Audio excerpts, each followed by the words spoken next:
যদি সুযোগ পাই মুখ্যমন্ত্রীকে জানাবো, আমি দোলঞ্চা ব্রিজটা অগ্রাধিকার দিয়ে কাজ করব, এমনটাই বললেন ইসলামপুরের বিধায়ক কানাইলাল আগরওয়াল। উল্লেখ্য, স্বাধীনতার পর থেকে ডাঙ্গাপাড়া এলাকায় দোলঞ্চা নদীর ওপর পাকা সেতুর দাবি করে আসছেন ওই এলাকার বাসিন্দারা। তবে সেই দাবি অধরাই রয়ে গেছে, পূরণ আর হয়নি। ফলে ক্ষোভ রয়েছে সাধারণ মানুষের মধ্যে। নদীর দুই এলাকার প্রায় হাজার হাজার মানুষ প্রতিনিয়ত এই বাঁশের সাঁকোর উপর দিয়ে ঝুঁকিপূর্ণ যাতায়াত করে, ফলে বিভিন্ন সময় ঘটে দুর্ঘটনা। এর আগেও বহুবার পাকা সেতুর দাবিতে আন্দোলনে নেমেছেন ওই এলাকার বাসিন্দারা, কিন্তু বহুবার আশ্বাস মিলেছে, কিন্তু কাজের কাজ কিছুই হয়নি।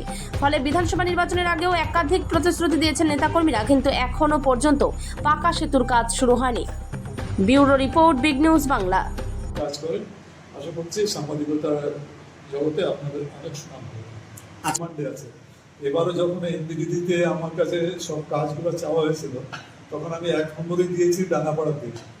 ইসলামপুর ভিডিওকে বলেও আমি ডাঙ্গাপাড়া ব্রিজটা 1 নম্বরে দিয়েছি, ডিস্ট্রিক্ট ম্যাজিস্ট্রেটকেও বলেছি।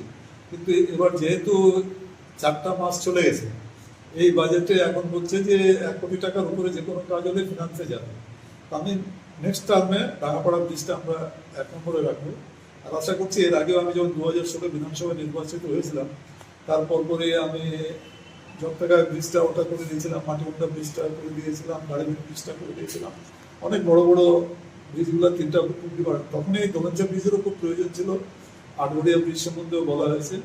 আশা করছি সময় আছে আমাদের কাছে। এই তো জাস্ট বাজেটটা পাসই হলো, এরপরে ডিপার্টমেন্টাল বাজেট হবে।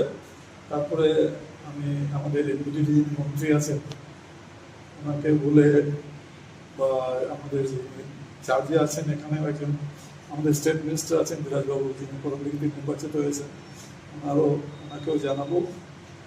যদি সুযোগ পাই তাহলে মুখ্যমন্ত্রীকেও জানাবো। আমি দোলঞ্চা ব্রিজটা একদম অগ্রাধিকার দিয়ে কাজ করবো।